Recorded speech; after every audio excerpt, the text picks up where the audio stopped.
बिस्मिल्लाहिर्रहमानिर्रहीम, अस्सलाम वालेकुम। बीकॉम पार्ट 1 का एक सब्जेक्ट है जी, माइक्रो इकोनॉमिक्स।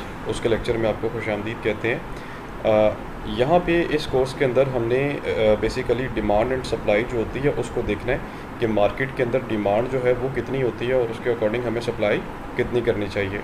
तो कुछ सेलेक्टिव क्वेश्चंस हम करेंगे इस पोर्शन के, क्योंकि ये सब्जेक्ट थोड़ा सा टेक्निकल भी है। सबसे पहला क्वेश्चन आ रहा है जी, कहते हैं critical examine the definition of the economics bye given the Alfred Marshall. अगर कुछ लोगों ने आईकॉम के अंदर इकोनॉमिक्स या मुआशियात पढ़ी हुई है तो उन्होंने बेसिकली इकोनॉमिक्स के बारे में कंसेप्ट देने वाले तीन जो प्रोफेसर्स हैं उनके बारे में ज़रूर पढ़ा होगा। तो आज हम बीकॉम में थोड़ी सी डिटेल में मज़ीद पढ़ेंगे क्विकली कि इन तीनों लोगों ने किस किस एंगल के साथ इकोनॉमिक्स के बारे में कंसेप्ट अपना इंट्रोड्यूस करवाया। तो सबसे पहले यहाँ पे हम इकोनॉमिक्स की डेफिनेशन देख रहे हैं।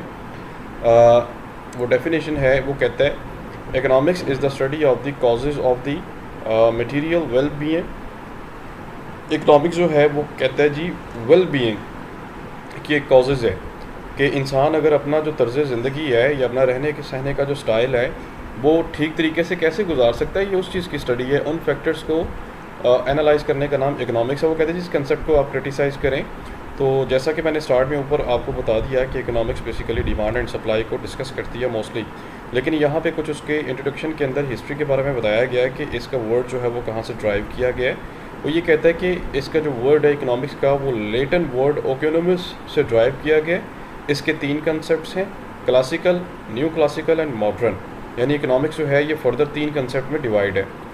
अब चलते हैं जी, हमारे पास सबसे पहले जो यहाँ पे इसके ये कह लें कि माहिर जो मुआशियात थे मार्शल, उन्होंने इकोनॉमिक्स के बारे में क्या लिखा हुआ है। ये कहते हैं economics is the study of the mankind in the ordinary business of the life. It examines that the part of the individuals and social actions which are the most closely connected with the attainment and with the use of the material requisites of the well being.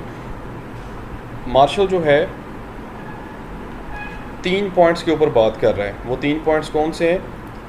वो कहता है ordinary business of life, यानी कि ये life के अंदर जो daily चीज़ें चल रही होती हैं, एक तो ये उसका हिस्सा है। वेल बीइंग प्राइमरी इंपॉर्टेंस उसने दी है। कहते हैं economics primary importance is given to a human well being, यानी ह्यूमन क्या कहते हैं, ह्यूमन जो है वो इंसान जो है अच्छे तरीके से ज़िंदगी गुजार रहे हैं, उसको उसने पहले नंबर पे इंपॉर्टेंस दी है। मतलब वो खा पी रहा है, उसके पास छत है, रहने के लिए पहनने के लिए कपड़े हैं या नहीं है। और दूसरे नंबर पे उसने इंपॉर्टेंस दी है यहाँ पे वेल्थ को। सोशल साइंस, और साथ साथ उसने इसको सोशल साइंस का नाम दिया है। सोशल साइंस से मुराद ये है कि सोसाइटी के अंदर जो लोगों का रहन सहन होता है ये उसकी एक साइंस है। एंड द लास्ट वन कहता है activities of the material well being, और ये उन एक्टिविटीज़ का नाम है जो कि वेल बीइंग के लिए की जाती हैं। खैर यहाँ तक तो ये आगे यहाँ पे मार्शल की डेफिनेशन। अब merits of the Marshall definition के मार्शल ने जो डेफिनेशन दी है उसके क्या मेरिट्स हैं, यानी उसके क्या फ़ायदे हैं, क्या प्लस पॉइंट हैं, एडवांटेजेस हैं। उसने बोला है ordinary business of the life कि इकोनॉमिक्स जो है ये definition is not related with the tendencies of the particular community only in the fact of the discuss the general behavior of the ordinary people. This thing makes the subject important for a common man.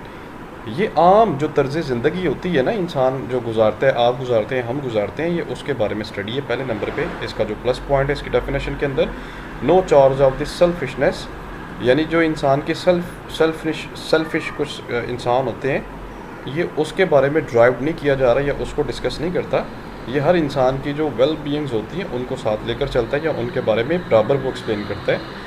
Subject boundaries, ये जो subject है वो ये कहता है कि activities of the material well being, ये सिर्फ उन चीज़ों को डिस्कस कर रहा है जो इंसान के फलाह व बहबूद के लिए या उसके रहन सहन या उसके जो तरीक़ेकार होते हैं उसके बारे में डिस्कस करता है, उसके बारे में एक्सप्लेन करता है। इसकी एक बाउंड्री है, ये अपनी बाउंड्री से बाहर नहीं जाता। बाउंड्री से बाहर जाने से मुराद क्या है जी, इंसान फॉर एग्जांपल कैसे कमाएगा, या इंसान लालच में आ जाता है, या और भी कुछ एक्टिविटीज़ होती है ना जो इंसानों के साथ लिंक कर रही होती हैं, ये उस तरफ नहीं जा रहा, ये सिर्फ और सिर्फ स्पेसिफिक बाउंड्री की तरफ आ रहा है।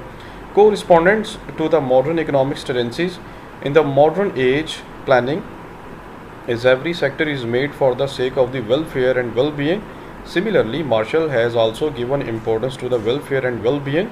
Therefore, his definition is correspondent to the modern economics of the tendencies. वो ये कह रहा है कि मॉडर्न जो इकोनॉमिक्स है जिसके अंदर बड़ी सी चीज़ें एक्सप्लेन की गई हैं जो कि क्लासिकल इकोनॉमिक्स के अंदर नहीं थी, ये उसके साथ भी रिलेट करता है, क्योंकि उसके अंदर भी हम वेल बीइंग को डिस्कस करते हैं तो इसमें भी वेल बीइंग को डिस्कस कर रहे हैं। सोशल साइंस, उसने ये बोला है कि ये एक सोशल साइंस है, ठीक है, जो सोसाइटी के अंदर चीज़ें पाई जाती हैं उनको अंडरस्टैंड करने के लिए ये की जाती है। Primary importance to the well being, और इसने यहाँ पे वंस अगेन वेल बीइंग को सबसे ज़्यादा इंपॉर्टेंस दी हुई है। नेक्स्ट पे आता है जी demerits of the Marshall's definition. वो ये कहता है does not cover the all economic problem. Marshall की जो डेफिनेशन है इकोनॉमिक्स के अंदर, वो ये कहता है कि जो भी हमारी सोसाइटी के अंदर प्रॉब्लम चल रही हैं उसको कवर नहीं करता। वेलफेयर इज़ अ वर्ग कंसेप्ट। वो ये कहता है कि एक बड़ा ही ना वो एक शॉर्ट, एक नैरो सा कंसेप्ट है, ठीक है, और वक्त के साथ साथ जो है वो ये चीज़ें चेंज होती रहती हैं, यानी सिर्फ और सिर्फ वेलफेयर की ज़रूरत नहीं होती इंसानी ज़िंदगी के अंदर, और भी बड़ी सी एक्टिविटीज़ हैं जो इंसान की ज़िंदगी के साथ लिंक्ड कर रही हैं और उसको डिस्कस करना ज़रूरी है। Welfare is unmeasurable. वो ये कहता है कि इकोनॉमिक्स की डेफिनेशन जो है मार्शल ने वेलफेयर के ऊपर ज़्यादा जोर दिया है कि ह्यूमन वेल बीइंग के लिए काम किया जाए, लेकिन वो एक अनमेजर। देखें, आप किसी के साथ नेकी जो करते हैं, आप नेकी करने के बाद उसको मेजर तो नहीं कर सकते कि आपने कितने किलो तक नेकी की है, क्योंकि नेकी करने का जो लेवल होता है वो ये समझ लें कि लामहदूद है। आप जो है किसी भी हद तक जाके, लेकिन आप उतनी हद तक नेकी कर सकते हैं या किसी के लिए भलाई कर सकते हैं जितनी हद तक आपकी अंदर कैपेसिटी होती है, ठीक है। तो इसलिए वो ये कहता है कि आप उसको मेजर नहीं कर सकते। Services are neglected.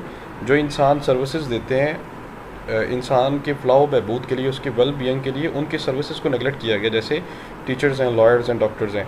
Isolate people neglected, यानी जो लोग आइसोलेट होते हैं, यानी कि जो लोग बेकारी होते हैं, जो लोग जंगलों में रहते हैं, जो लोग पैसे नहीं कमाते या उनका रहन सहन का तरीक़ेकार उस तरह का नहीं होता, एक मार्शल ने उसको नेगलेक्ट किया है। अननेसेसरी क्लासिफिकेशंस, और मार्शल ने वेल बीइंग और नॉन वेल बीइंग ग्रुप्स की क्लासिफिकेशन जो है वो अच्छे तरीके से नहीं की या वो नेसेसरी नहीं थी, ये उसके ऊपर कुछ क्रिटिसिज्म पास किया जाता है। लेकिन जी ये डेफिनेशन है, कंक्लूजन है जी लास्ट पे। जब भी याद रखें कि आप क्वेश्चन अपना कोई कंप्लीट करें तो आप उसके कंक्लूजन को ज़रूर एक दफ़ा डिस्कस किया करें, ठीक है। अगली वीडियो इंशाल्लाह अगले लेक्चर में देखते हैं। Thank you so much for watching जी। अपना ख्याल रखें। अल्लाह हाफ़िज़।